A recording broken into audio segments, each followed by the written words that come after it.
Hi guys, today I'm gonna show you how to do this very nice tree ornament. It looks like this.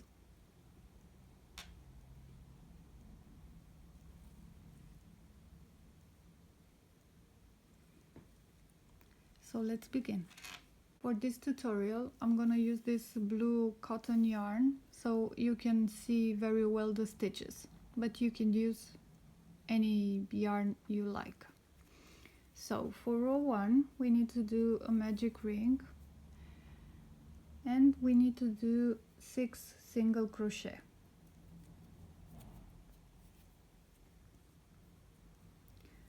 So 1,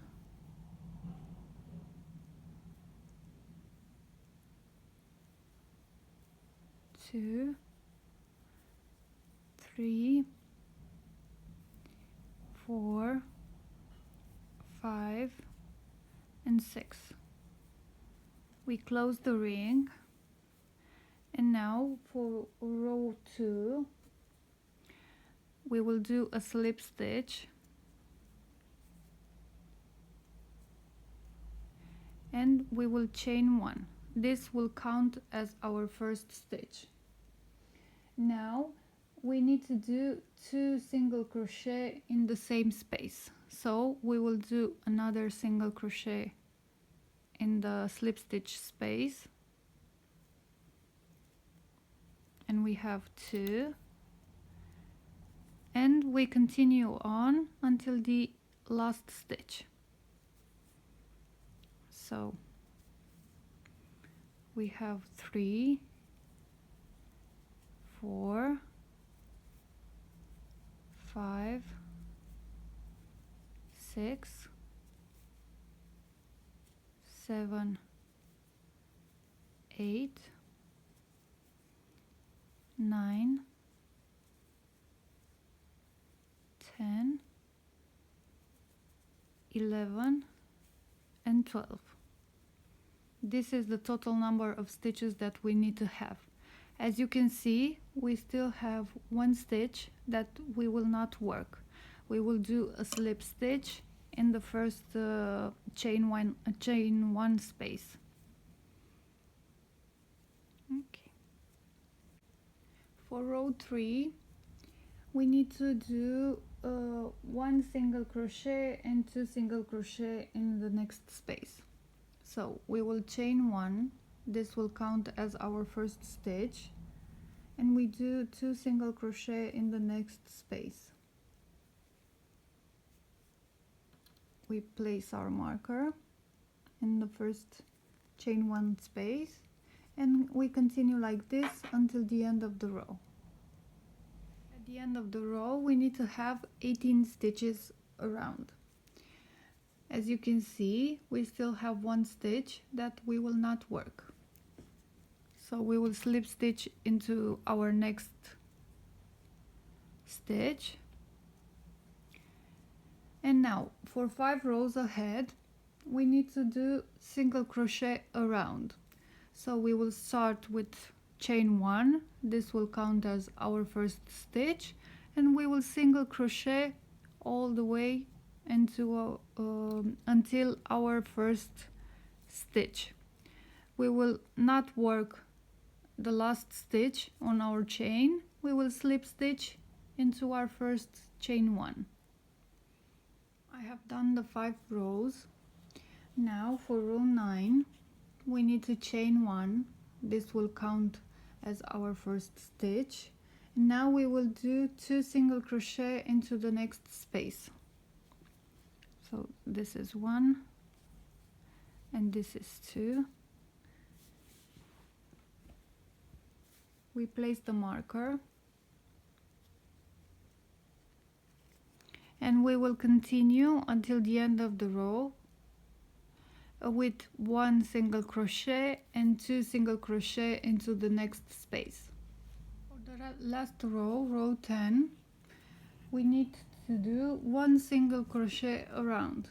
So we will chain 1, this will count as our first stitch, and we will single crochet around. Don't forget about the marker, because this will point us where we need to stop. Okay, I have finished row 10. Now we need to do a chain 1, and we cut the thread.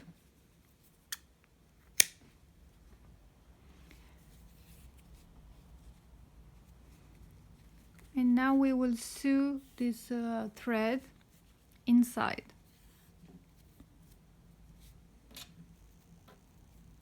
I left quite a long thread.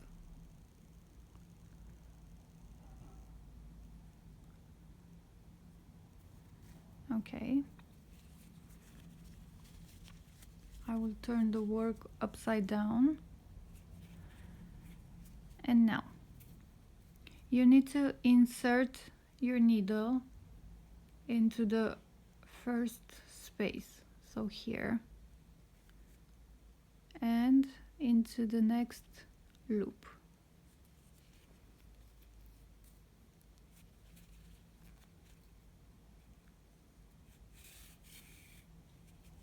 Okay, so your work will look nice.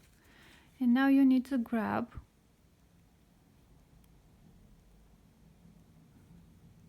these V's.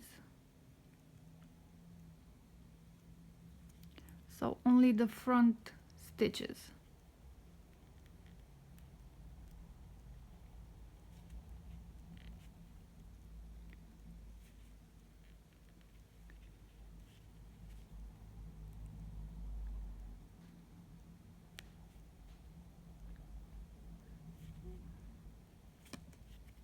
Okay.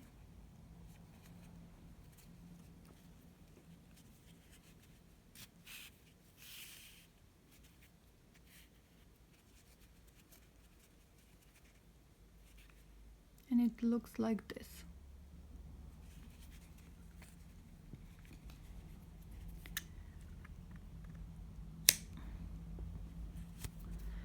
Now we turn the bell right side up.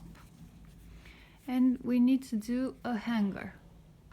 I've already made the second bell, and I've attached like a long thread for me to have the hanger. So what you need to do is insert your hook into the center of the bell and pull this through the hole. Now you need to decide how long you want the hanger to be. So I think this is about right for me. You turn it upside down again, and you make a little knot with the thread that is already attached to the bell.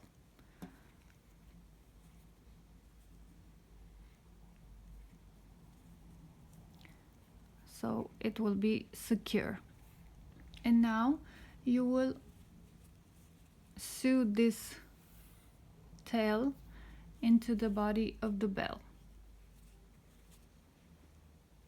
I have finished threading my ends, and now you can use your imagination. If you want, you can place a bead here and secure it with a knot, as I did with this set of bells. So in here I put a bead, a transparent bead. You can buy some ribbon and make a nice bow, or you can buy the bow already made. It's all up to you. Thank you for watching this video, and if you like it, please subscribe.